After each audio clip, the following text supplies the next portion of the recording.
আজ শহীদ বুদ্ধিজীবী দিবস। আমরা সম্মান, শ্রদ্ধা এবং ভালোবাসার সাথে আমাদের শহীদ বুদ্ধিজীবীদের স্মরণ করছি। আমরা মনে করি যে শহীদ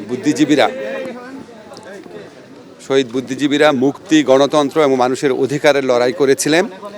আমরা মনে করি জুলাইয়ের যে গণ অভ্যুত্থান, সেটা আমাদের যে ৭১-এর মুক্তিযুদ্ধ, আমাদের শহীদ বুদ্ধিজীবীরা আছেন, মুক্তিযোদ্ধারা আছেন, ওনারা যে স্বপ্ন, যে প্রত্যয় এবং যে ভালোবাসা, দেশের প্রতি ভালোবাসা নিয়ে যে সংগ্রামে ঝাঁপিয়ে পড়েছিলেন, সেটারই কন্টিনিউয়েশন ছিল আমাদের জুলাই গণ অভ্যুত্থান। জুলাই গণ অভ্যুত্থানকালেও দেখেছি আমাদের তরুণরা, আমাদের ছাত্ররা জীবনের মায়াকে উপেক্ষা করে গণতন্ত্র, মানুষের অধিকার, বৈষম্যহীন সমাজ প্রতিষ্ঠা, শোষণমুক্ত সমাজ প্রতিষ্ঠার জন্য লড়াই করেছে। আজকে এই শহীদ বুদ্ধিজীবী দিবসে এসে তাদের সেই লড়াইয়ের কথাও মনে পড়ছে।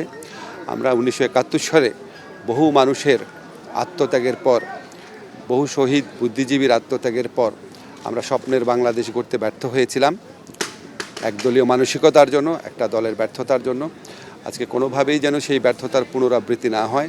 আমাদের তরুণদের আত্মত্যাগের বিনিময়ে রাষ্ট্র গড়ার যে দ্বিতীয় সুযোগ আমরা পেয়েছি, সেই সুযোগ যেন আমরা কোনোভাবেই নস্যাৎ না করি, সেই সুযোগ যেন আমরা কোনোভাবেই নষ্ট না করি, সেটাই যেন আমাদের প্রত্যয় হয় শহীদ বুদ্ধিজীবী দিবসে। এটাই আমার কাছে মনে হচ্ছে এসে। সবাইকে ধন্যবাদ।